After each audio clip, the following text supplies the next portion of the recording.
Hey, what's with the light show? It's an intimidation display. Consider us very intimidated. We opened Pandora's box, and there's no closing it now. Long live the king. As someone who was extremely let down by 2014's Godzilla, my expectations were set a bit lower on the follow-up Godzilla King of the Monsters, which sees Trick or Treat and Krampus director Michael Dougherty in the director's chair and a lineup of not one, not two, but 3 new kaiju to contend with. Well, maybe a few more.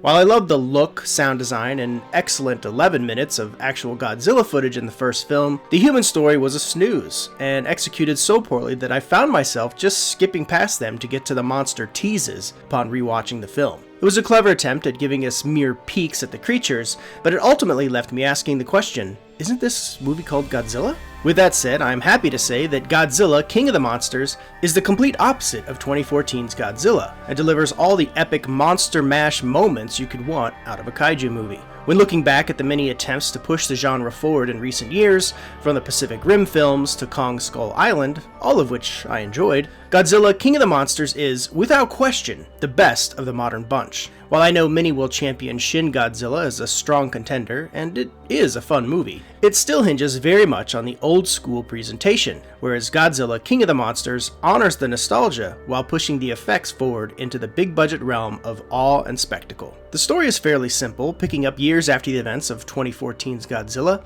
where the world is dealing with an awakening of monsters across the globe and attempting to find a way to combat them in their limited capacity and understanding. Of course, we have the Monarch Agency working in conjunction with various government bodies in these attempts, but one scientist, Dr. Emma Russell, as played by Vera Farmiga, has found a way to communicate with these beings with the help of a new device which she created. This changes the game completely. Of course, such a device would become a very valuable asset, especially to the mysterious and dangerous Jonah Allen, as played by Game of Thrones' Charles Dance, and his horde of mercenaries. Kidnapping Emma and her precocious daughter, Madison, as played by Stranger Things' Millie Bobby Brown, we find out his ultimate aspirations with this device and uncover some mysteries surrounding Emma, as well as her estranged husband, Mark, which is played by Kyle Chandler. Also a scientist who shares a tragic event with both Emma and Madison that's torn them apart and caused a rift in their relationship. With the ability to communicate and awaken the sleeping giants, it quickly becomes a race against time to stop the threat of these raging kaiju, as Chandler's character is scooped up to help. However, he's no longer interested in the monsters as much as he is rescuing his daughter and, hopefully, surviving. David Strathairn, Ken Watanabe, and Sally Hawkins return as their characters from the 2014 film, while the military contingent made up of a Rick and Morty-esque Bradley Whitford, Aisha Hines as a military commander, O'Shea Jackson Jr. as a strike team lead, Zhai Zhang as a scientist, and Thomas Middleditch as a Monarch stooge fills in the gaps. It's a strong, diverse cast, and each of them brings personality and a certain level of charm and or weight to their roles.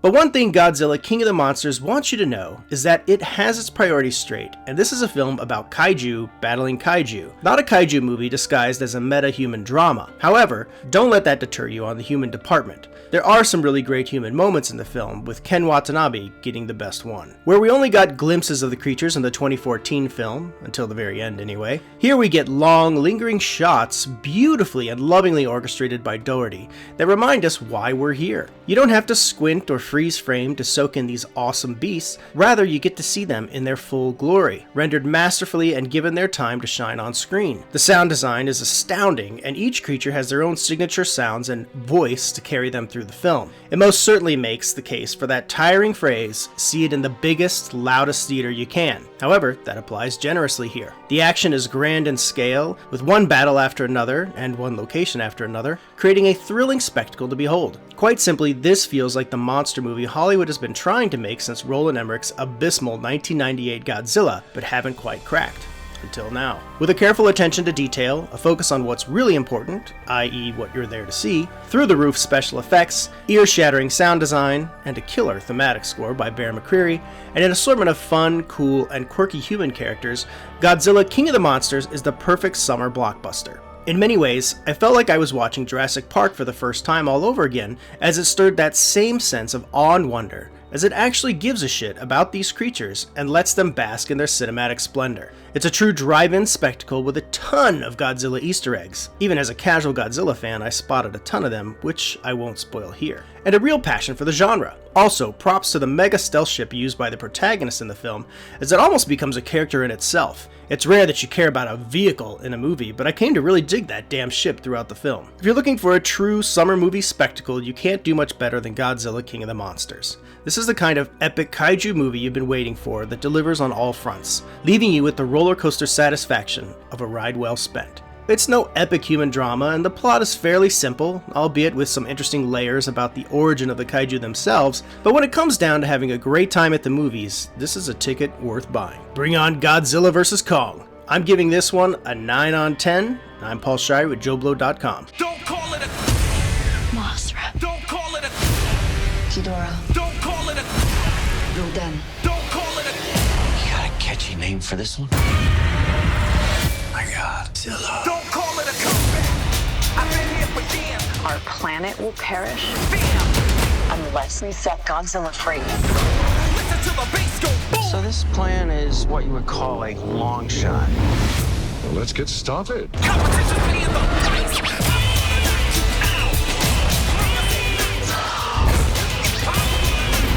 Long live the king. That's messed up. This is Godzilla's world. He's just living in it.